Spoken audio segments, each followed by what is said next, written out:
आलिया ने निकाह की बात पर कोई एतराज तो नहीं किया? मान गई आराम से? मैंने कहा तो था कि मान जाए। और फिर एतराज भी क्यों करती?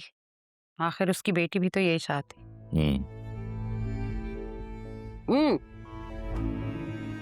जायशा को मैंने सारी शॉपिंग भी करा दी है। सबसे बेस्ट डिजाइनर के पास लेके गई थी उसे। सारी शॉपिंग उसने अपनी मर्जी से की। ये तुमने बहुत अच्छा काम किया। अरसलान की शॉपिंग हो गई? वो भी हो जाएगी। अभी तो मैं सोच रही हूँ अरसलान का निकाह यहीं करते थे। अब देखिए ना, हमारा इतना बड़ा सर्कल है, आलिया के घर में कैसे एडजस्ट करेंगे? नहीं नहीं, तुम इसकी फिक्र मत करो। मैंने राफे से बात की थी, वो कह रहा था मैं सब देख लूंगा। ठीक है, आप देख लें। मैं तो बस इसलिए कह रही थी कि मैं अपनी होने वाली बहू का इमेज बनाए रखना चाहती। नूरी, जी बेगम साहिबा। देखो रीशा बीबी अगर सो रही हैं तो उन्हें उठा दो। जी। अरीशा आई है तुम्हारे साथ?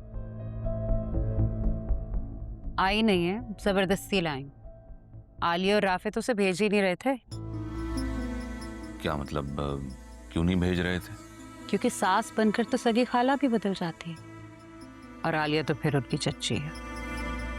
कहने लगी मेरे काम रुक जाएंगे, जैसे अरीशा बहू ना हो गई नौकरानी हो गई। नौकरानी की क्या बात है इसमें शेरी? अगर उसने वहां का काम कर लिया तो वो भी उसका अपना घर है, इसमें क्या बड़ी बात हो गई? लेकिन काम कराने की भी लिमिट होनी चाहिए ना। पता है अरीशा इतनी थकी हुई थी, आते ही सो गई है बेचारी। नहीं, मैं नहीं मान सकता। आलिया उसके साथ ये ज्यादती नहीं कर सकती। ठीक है, आपको मेरा यकीन नहीं है ना, तो खुद पूछ लीजिएगा अरीशा से। हामिद, आप आलिया को नहीं जानते। वो आपके सामने कितनी मासूम बनी रहती है, लेकिन असल में क्या है ये मैं जानती। एक मिनट शेरी, अगर ऐसी बात होती तो अरीशा राफे की और आलिया की इतनी तारीफ क्यों करती? ये क्यों कहती कि मैं वहां बहुत खुश हूं? क्योंकि आपको बताने का क्या फायदा? वो जानती है कि जब वो बात करेगी तो आप उन्हीं लोगों का यकीन करेंगे, अरीशा का नहीं। हामिद, आपने बहुत बुरा किया है मेरी बेटी के साथ।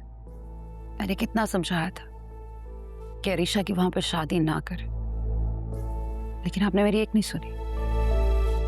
अब देख लिया अंजाम, आप खुद देख लें। आलिया के अभी से ये तेवर है, जब जायशा इस घर की बहू बन जाएगी तो वो अरीशा के साथ क्या सलूक करेगी। अच्छा बस, ज्यादा ओवर थिंकिंग करने की जरूरत नहीं है। आलिया ऐसा कुछ नहीं करेगी।